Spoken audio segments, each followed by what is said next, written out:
So you could be the world champion 3 years in a row, but you only get one chance every 4 years to be the Olympic champion. Yeah, and even athletics, they have a world championships every second year.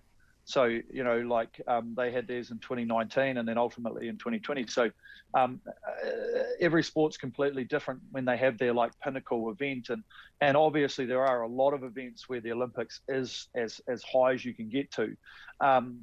But at the end of the day, like you've just still got to be able to go out there on the big dance and do it. And that's what makes the Olympics such a crazy spectacle, because we've seen it in so many different things where the favorites are not necessarily the ones coming out on top.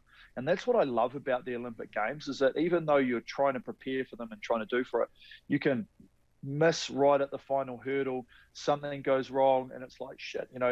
And we've probably got the best example in New Zealand currently, who's currently sitting in a hotel room in MIQ, but with Emma Twigg, you know, 4 Olympic Games. First one 7th and then 2 fourths. And you're like, man, why didn't you quit? Well, she sort of did, but she didn't. She's like, no, I'll come back for this. And boom, gold medal. You know, so it's taken her a long time to get to that point to be able to win that Olympic gold medal. And it's just perseverance. And, you know, she would trade all of the medals and the world championship title that she's won for that Olympic medal. Is that right? And that's what happens. And and same, you know, if Hamish and I had won everything all the way through, but never quite got there at the Olympics, I'd be like, take my medals, just give me that Olympic medal. Because it's so hard to be there, to turn it on for one race or one regatta every 4 years, you know, and that's what happens, is you just get someone that's just absolutely worked their tits off to get to this point. And it's like, holy moly, you know, and they can pull big cats out of very small bags, you know, and that's what happens at the Olympics in terms of racing. I've got a question for you that's prompted by the Emma Twigg situation, but I'm sure you were sort of expecting this. I'm going to play a little bit of footage of you watching Emma Twigg for people who are watching. They can see this. She's got it. Yeah. She's got it. She'll literally. Oh. Go Emma! Go Emma! She's got it.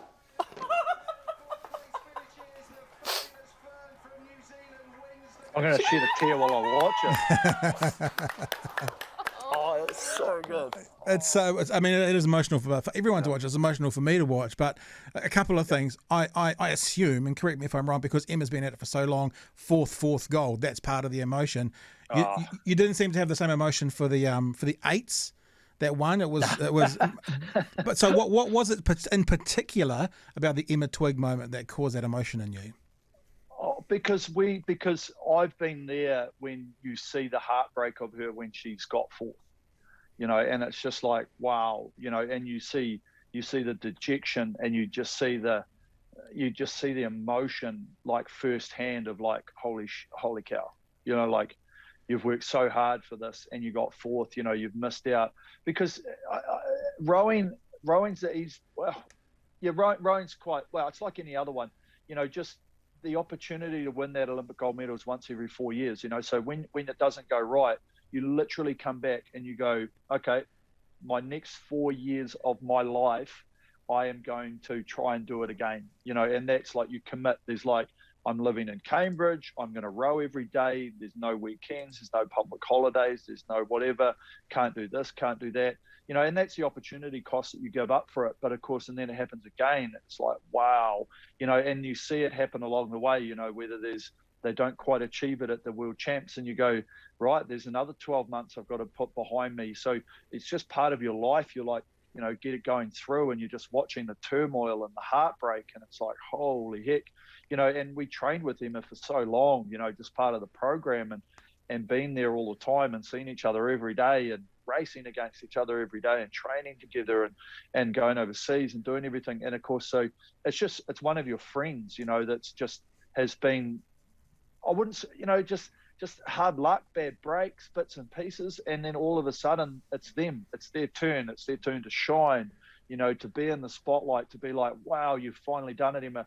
And probably, you know, I said it many times that she deserved that gold medal because of the work and everything that she's put in, and it's just been heartbreaking to watch. And so, you know, this time it was like, let's go, let's make sure there's nothing nothing going to go wrong. And it did, nothing went wrong. The conditions were good, and everything just went to plan. Boom, gold medal, celebrate. Wow, finally, and it's just so much of your life that you've put on the line to do this. And people will go, well, why the hell did you spend so much time doing it? And you go, well, when we set goals and when you set, you want to do something, you just go through it, and I know it's probably not the best example, but you talk to people that are trying to have children and it takes them years upon years upon years. Right. And then, of course, they finally get pregnant or something. And it's like, wow, and the emotions you overcome with that.